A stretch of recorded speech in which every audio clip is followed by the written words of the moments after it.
계세요. 네. 존경하는 국민 여러분, 얼마나 힘드십니까? 박정훈 총무님을 비롯한 관훈클럽 회원과 언론인 여러분 반갑습니다. 지금 우리는 두 개의 전쟁을 동시에 치르고 있습니다. 한편으로는 코로나19와 전쟁하면서 다른 한편으로는 경제 침체를 막는 전쟁도 치르고 있습니다. 그 두 개의 전쟁 모두를 우리는 이겨야 합니다. 저희 더불어민주당은 기존의 선거 관련 조직들을 대체하는 코로나19 국난극복위원회를 설치해 당력을 집중하고 있습니다. 부족한 제가 최고 책임을 맡아 그 위원회를 가동하고 있습니다. 국민 여러분의 지혜와 동참을 얻으며 저희들의 역량과 경험을 모두 쏟아 두 개의 전쟁에서 이기겠습니다. 정부도 한편으로 코로나19 퇴치에 최선을 다하면서 동시에 경제 침체를 막기 위해 대통령 주재 비상경제회의를 가동하며 경제정책의 큰 틀을 조정하고 향후의 상황 전개에 대응하기 시작했습니다. 저희 당은 때로 정부를 꾸짖고 때로는 정부를 북돋우며 방역과 경제의 두 전쟁을 모두 이길 것입니다. 국민 여러분께서는 이미 각자의 위치에서 다양한 방식으로 고통을 분담하며 이 국난의 극복에 동참하고 계십니다. 그런 국민 여러분께 감사드리며 앞으로도 저희는 국민 여러분과 함께 마음을 모아 국난을 반드시 극복하겠다는 다짐의 말씀을 드립니다. 야당도 협력해 주시리라 믿습니다. 감사합니다. 이낙연 위원장님 모두 말씀 잘 들었습니다. 공동선대위원장이시기도 하고 국난극복위원장, 코로나 국난극복위원장 두 직책을 같이 맡으셨군요. 어차피 호칭은 같은 위원장이니까 위원장님으로 호칭은 통일하도록 하겠습니다. 첫 질문 부탁합니다. 매경 맨 오른쪽 끝에 이진우 위원님부터 첫 질문 시작하겠습니다. 위원장님 반갑습니다. 코로나19 관련 질문부터 드리겠습니다. 17조 7천억 원 규모의 코로나 추경이 엊그제 국회에서 통과가 됐습니다. 재정 건전성에는 문제가 없겠습니까? 필요할 때 나라 돈 쓰는 거야 당연합니다만 시중에는 모든 걸 재정을 퍼부어서 해결하려 든다는 재정 중독이라는 얘기도 들립니다. 네, 11조 7천억 원 규모의 추경은 거의 아슬아슬한 단계까지 재정 건전성과 긴급한 재정 수요를 조절한 결과라고 보고 싶습니다. 오늘 대통령 주재 비상경제회의에서 새로운 경제정책의 틀이 나올 것입니다만은 거기에서도 재정 건전성을 크게 해치지 않는 범위에서 재정의 역할을 수행해야 하는 정부의 고민이 반영될 거라고 생각을 합니다. 재정 중독 이런 비판을 하시는 국민 여러분의 충정도 충분히 합니다만 정부나 여당은 재정 건전성의 고민도 가지고 있다 이 말씀을 드리겠고 그것이 최근에 여러 논의에서도 정부 여당의 태도 논의에서 나타나는 정부 여당의 태도에도 바로 그런 고민이 반영되어 있다는 것을 여러분께 말씀드립니다. 네, 위원장님 구체적으로 여쭙겠습니다. 기존에는 국가 부채 비율 40%라는 가이드라인이 있었습니다. 이번 추경으로 이게 깨지게 됐는데 그렇다면 앞으로 이 40%라는 가이드라인에 연연할 필요가 있는 건가요? 아니면 여전히 유효한 건가요? 기본적으로 40% 가이드라인은 정확한 표현은 아닙니다. 어떤 이유 때문에 그런 일종의 암묵적인 동의랄까요? 그 정도였지 가이드라인까지는 아니었습니다. 그러나 재정 건전성을 위해서 지킬 건 지키자는 태도는 옳은 것이라고 생각합니다. 이번에 비상한 상황을 맞이해서 40%를 지키기가 어려워진 것도 현실입니다만 그럼에도 불구하고 재정 건전성은 중요시해야 한다는 생각에는 변함이 없습니다. 그동안 정부 당국자들이나 여당에서 이게 재정 부담, 그다음에 효과의 의문 등을 제기하면서 좀 부정적으로 계속 얘기하고 어제부터 이제 좀 뭐 개념이 정확치는 않지만 그 좀 긍정적으로 돌아서고 있습니다. 그리고 또 어제 그 위원장님께서 당정청에서 말씀하실 때 뭐 지자체가 우선 지원을 하고 그게 부담이 생기면 2차 추경을 통해서 보존하는 방안을 검토하겠다 이렇게 말씀하신 거로 아는데 이건 어떤 의미에서 약간 퍼주기 뭐 이런 정치적 논란을 피해서 정부 여당이 해야 될 거를 일단 지자체에 미루는 게 아니냐 이런 의문도 좀 있거든요. 이 부분에 대해서 좀 어떻게 생각하세요? 네, 그것은 아니고요. 아시는 것처럼 몇 개 지자체에서 이미 그런 조치를 하겠다는 발표가 있었습니다. 그러한 지자체의 노력에 대해서 긍정적으로 평가한다는 뜻이고요. 보전 여부를 지금 말하는 것은 당장 하겠다는 뜻이 아니라 그 당시의 경제 상황 그리고 지자체의 감당 능력 유무 또 감당 가능 범위 그리고 향후의 전개 등등을 감안해 가면서 검토하고 논의될 여지가 있다 이런 취지였습니다. 내일이면은 코로나 국내 발생 60일입니다. 지난 60일 동안, 그러니까 2달인데요. 지난 60일 동안 문재인 정부의 코로나 대응 10점 만점에 몇 점 주시겠습니까? 제가 점수를 평가하기보다는요. 어제 나온 여론조사를 보면 58%가 적절했다고 평가하신 것 같고요. 또 눈에 띄는 것은 정부의 대응이 적절했냐보다 질병관리본부의 대응이 적절했냐는 응답은 더 높게 나온다. 정부와 질병관리본부를 약간은 분리해서 보는 국민들의 기류도 있다는 걸 느낍니다. 의학적, 의료적 대응은 최선을 다했다고 생각합니다.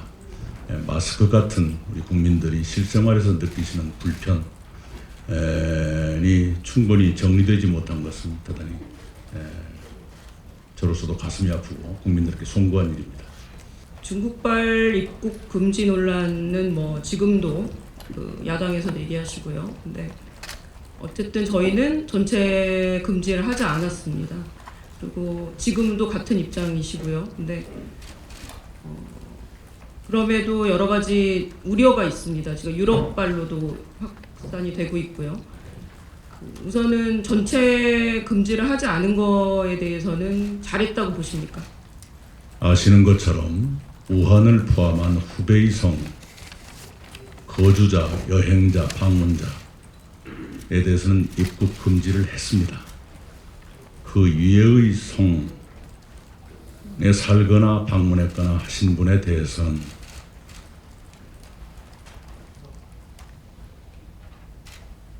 그분들 가운데서는 신규 비자 발급을 대단히 까다롭게 하고 있죠.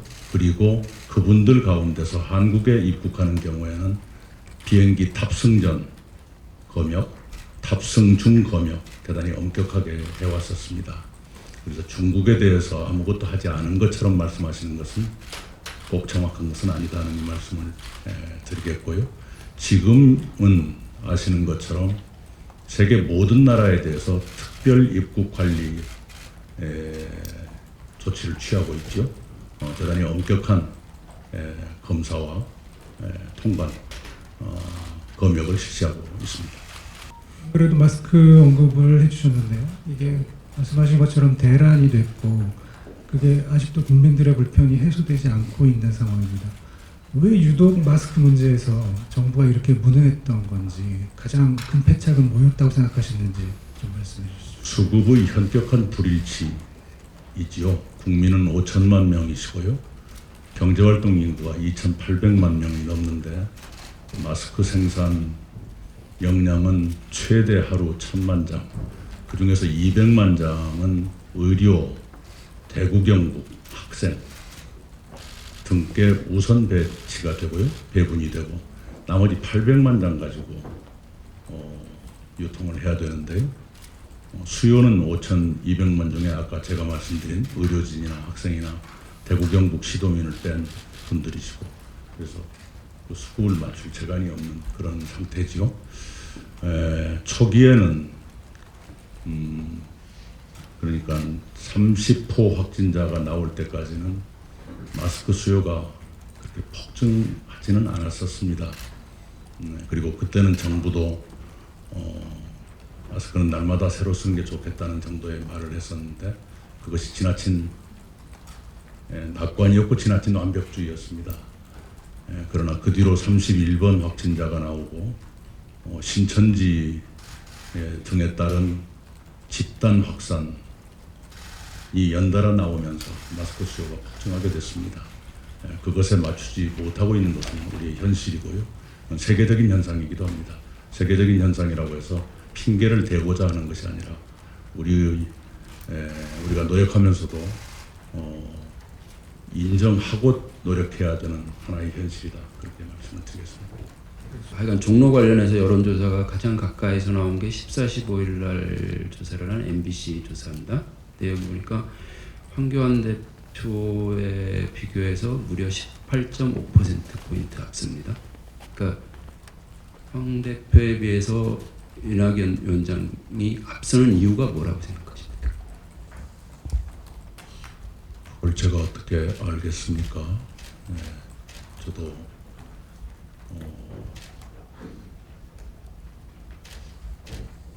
이쯤 되면 여론조사가 나올 텐데 하는 감이 있지 않습니까? 그때마다 굉장한 조바심에 시달립니다. 그런 마음으로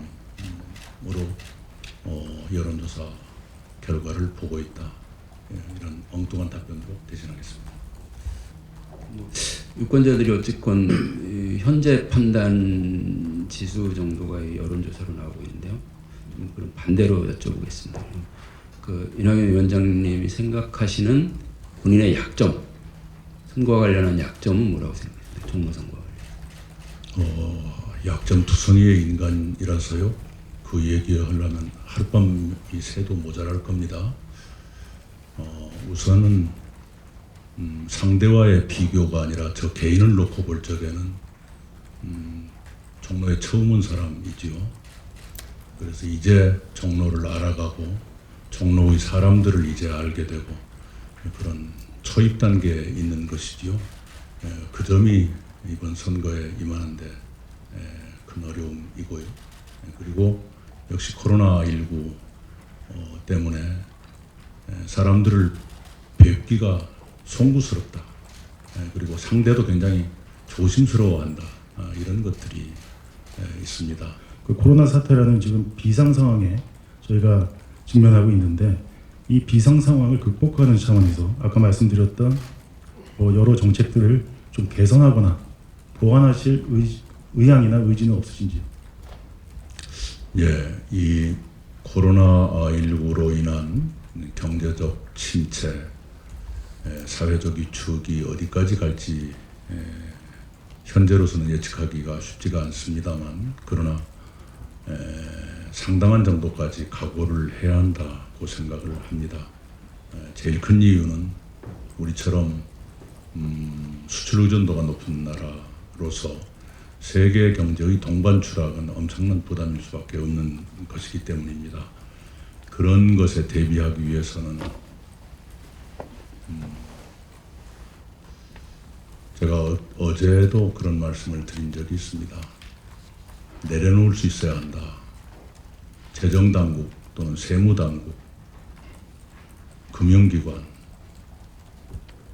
정치권, 행정관료들, 지자체 할 것 없이 기존 정책의 틀 그리고 기존에 그들이 집착해왔던 기관 이익을 내려놓을 수 있어야 한다. 그 말씀을 드렸는데 그 생각에 지금도 변함이 없습니다. 그런다고 해서 포퓰리즘으로 가자거나 미래를 이렇게 장기적으로 대비하지 말자는 뜻이 아니라 비상한 상황은 비상한 대응을 필요로 하는 것이기 때문에요.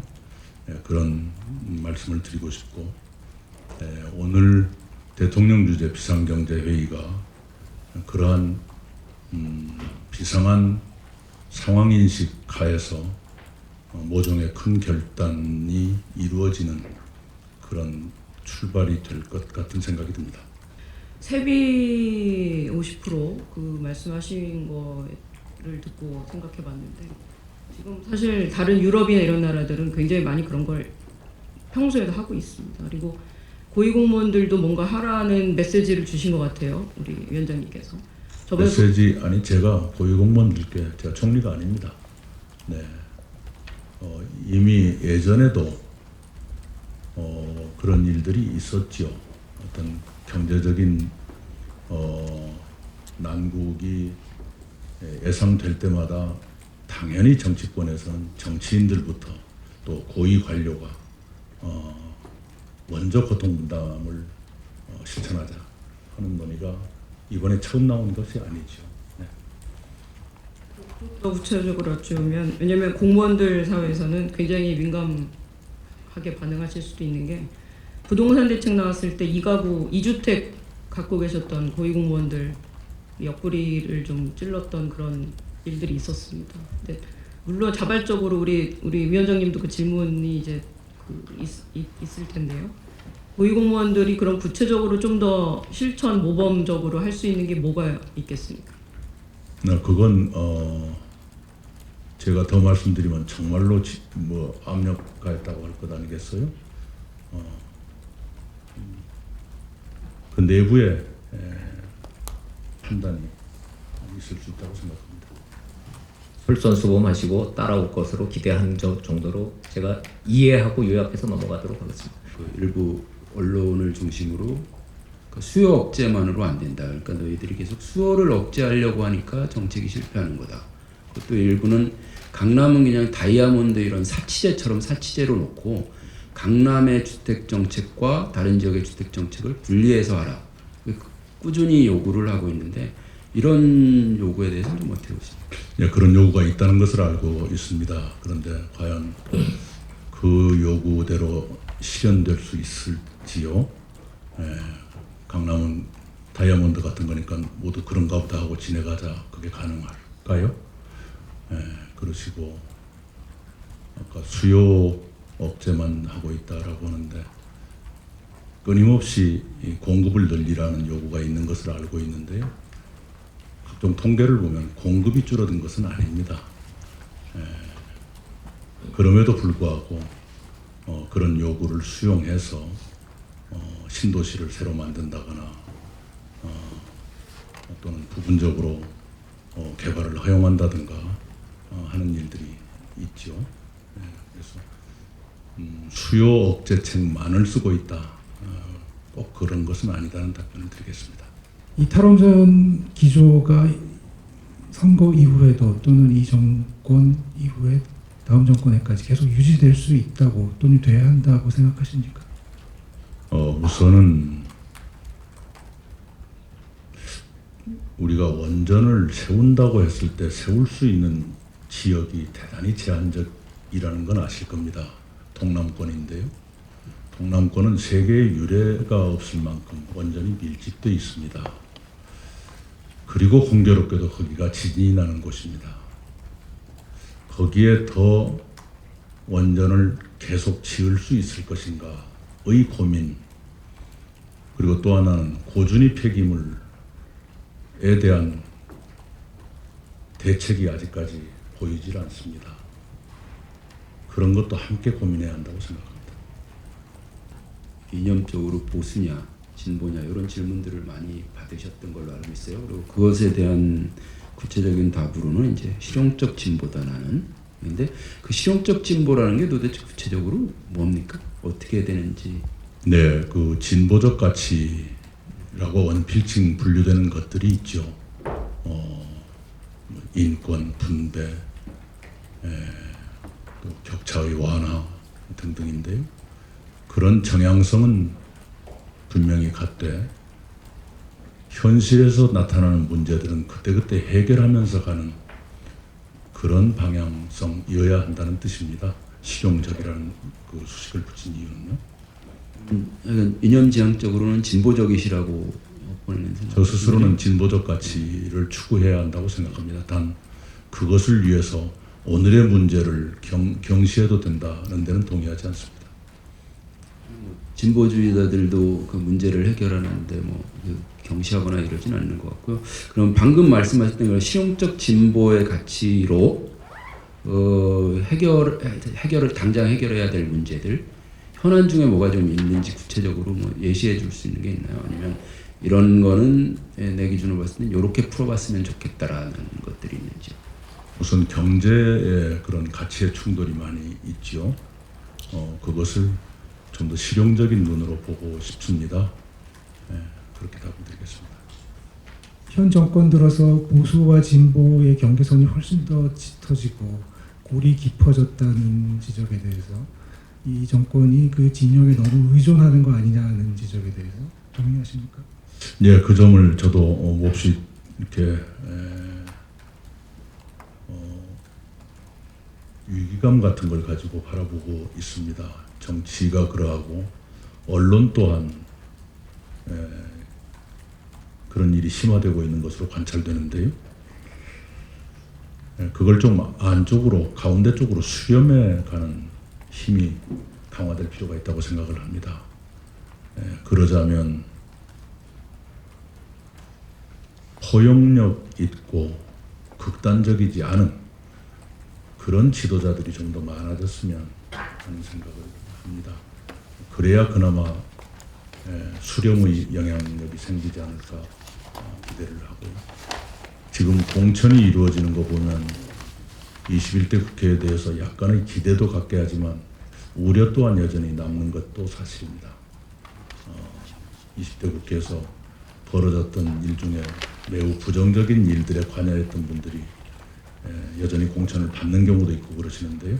그건 각 당의 결정이니까 도리가 없습니다만 설령 그런 분이 계신다 하더라도 21대 국회에 가서는 행태를 통해서라도 그것이 순화되기를 기대합니다.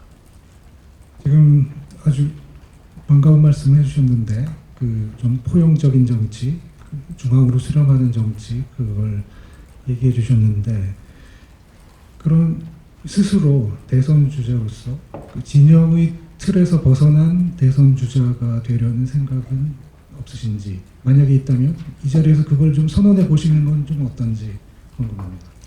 글쎄요, 제가 대선 주자라는 질문은 빼고 말씀을 드리자면 저 자신이 진영의 포로가 되지 않기를 늘 바라고 있습니다. 문제를 해결하는 데 도움이 된다면 진영의 벽을 뛰어넘을 수 있어야 한다 라고 생각을 하고요. 일상에서도 그러한 소통 또는 상호 이해를 축적해 가야 결정적인 순간에 그런 힘이 발휘될 수 있을 것이다 이렇게 생각합니다. 시간이 없지만 핵심 내용인 듯한 판단이 들어서 기사 쓰시는 우리 후배 기자님들을 위해서 제가 사회자로서 진영의 벽을 뛰어넘어 포용적, 실용적 정치를 실현해 보고자 한다라고 제가 좀 정리해서 대신 얘기해도 네, 정확하십니다. 네, 오늘 저 기자님도 그거 좀 강조해 주시면은 이낙연 위원장님 좋아하실 것 같습니다. 아이고 이거 시간에 그 말씀하신 여야의 이상한 집세 민주당 측에서는 양정철 위원장이 구상했고 추진했다라는 이유로 정치개혁연대에서 사퇴 요구하고 있습니다. 동의하십니까? 누군가가 책임질 일입니까? 예, 제가 정확한 건 모르고 있습니다만 서로 감정을 상하게 하는 일은 극도로 자제하는 게 필요하고요. 그리고 정치개혁연대와 저희 당이 수십 년 동안 함께 해온 사이인데 어제 오늘 벌어지는 것은 저로서도 몹시 아쉽습니다. 화가 나거나 비판하고 싶은 마음이 있을 겁니다만 그걸 꼭 기자 앞에서 하는지에 대해서 저는 늘 의문을 갖습니다. 마지막으로 토론 소감 1분 드리겠습니다. 못다 하신 말씀이시면 1분 내로 좀 해주십시오. 예, 제가 핵병아리 기자일 때 또는 언론에 대해서 관심을 갖고 있던 학생일 때 관훈 토론을 보면 참 시원하고 멋있었어요. 그런데 질문을 받는 위치에 와서 보니까 그렇게 멋있는 것은 아니네요. 굉장히 힘든 시간을 지냈습니다. 그리고 질문자 여러분께서는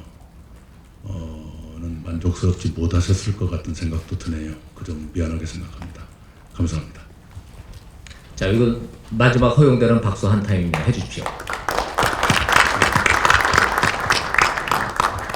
자, 토론은 마쳤고, 자, 관훈 클럽에서 감사패를 드리는 순서가 있습니다. 전달은 박정훈 총무님께서 해주시겠습니다. 위원장님께서 앞으로 일어나셔서 토론하면서 앞에 서주시고, 저희는 그냥 앉아 있겠습니다. 예, 앞으로 나가십시오.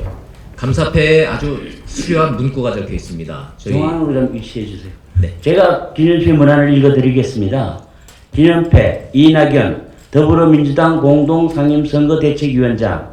관훈클럽은 이 위원장을 모시고 유익한 대화와 품격 있는 토론을 했습니다. 함께한 소중한 이 자리는 63년을 이어온 관훈클럽의 전통과 더불어 길이 기억될 것입니다. 2020년 3월 19일 관훈클럽 총무 박정훈.